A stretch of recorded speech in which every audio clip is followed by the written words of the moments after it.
I think it triggered my inner child in a way that was like, somebody didn't choose me, like I wasn't worthy enough. Okay, so I just asked this guy, we talked for a little bit. It was like a Hinge match, okay? It triggered the fuck out of me. Oh my god. Why am I crying on camera? Okay, this is what had happened. So we went on like literally one date. We talked for a while. He seemed excited, but he lives like 2 hours away, okay? And so it just kind of fizzled, and then I was gonna be in town, so we met up. We had a good day, we had a good date. And then I could just tell like things were not vibing afterwards. You know, I could just tell his energy was a little reserved, and I was like, okay. So I just let it fizzle, whatever. But tonight, this is some guy, I was like, oh, he's hot. He's like established, da, da, da. I was like, I like this guy. And things went well on the date. Why is he, what happened? I never got clarity. So tonight, a few months, that was in the summer, I don't know.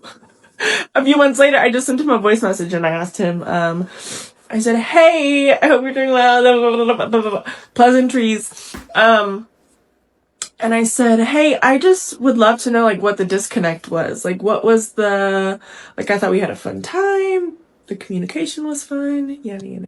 Hey, good on her for reaching out and asking.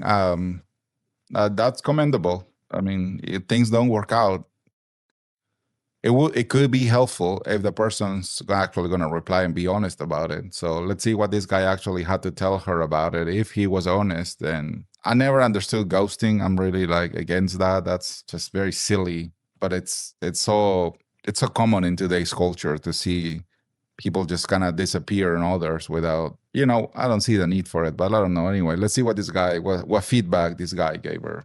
I just talked about what a good time I had. And I was like, I just asked him for genuine feedback. I was like, what happened, basically? And I said, no hard feelings. Of course, no hard feelings.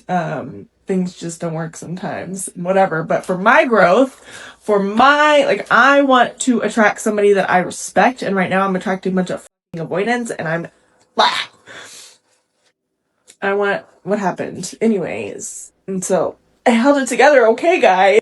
And then he texted me that it was just the distance. He said we had a really good day and it was fun, but there's a lot of hurdles with distance and Why am I upset? Why am I crying? What I are we feel better talking about? talking it out, actually. How long? How much distance? TikTok. Sticky tacky. But I think it triggered my inner child in a way that was like, somebody didn't choose me, like I wasn't worthy enough for a long distance, like making that effort. Well, good on him for being honest. Long distance relationships tend to really not work out. I really would not recommend that. So sometimes it doesn't matter how great you think the person is. It's just too much work. Cut your losses like this guy. If you're in that similar situation, it's just not worth it. Sometimes people might be more successful about it if you already know the person and they have to move maybe temporarily or something like that, and then you spend some time apart doing the long distance thing. But there's also a finite day. It's not going to be indefinite.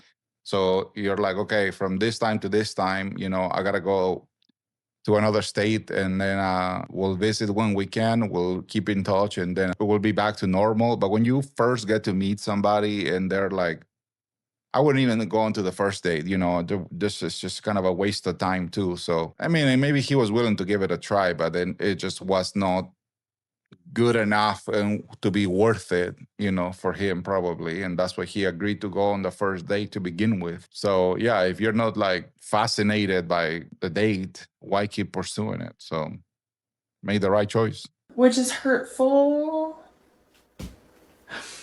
But I appreciate the honesty, and that's all I needed to do. It was very vulnerable. I think that was another part of it too. The vulnerability of asking somebody like, hey, what happened? And then them answering, and it's just like, just wasn't worth it, kind of. Like, he was so nice about it. He's so nice about it, but it hurt me feelings.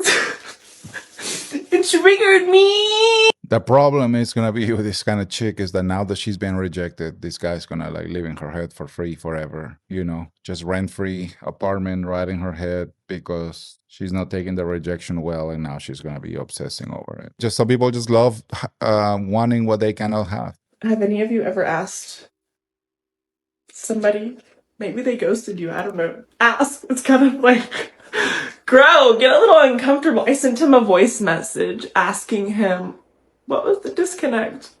I think it's kind of funny that she went and reached out. Honestly, it sounds good at face value to be able to do that. I wouldn't necessarily recommend it. In some cases, it could be insightful, but ideally, you want to like develop yourself enough to where you can see it for yourself without having to ask the other person. Because there are situations where you go on dates and yeah, you really don't want to be like reaching out, and the other person might think you're just trying to, you know, drag things along and just try to reel them in, and that was some kind of excuse for it. Especially with the ghosting culture, like this dude just ghosted her.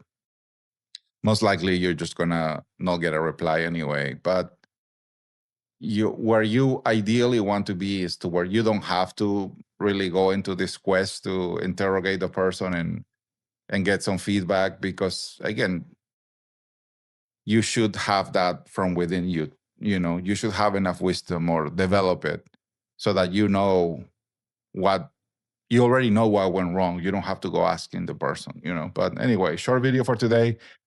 Make sure you stay tuned for more. See you on the next one, and make sure you let me know what you think about it in the comments.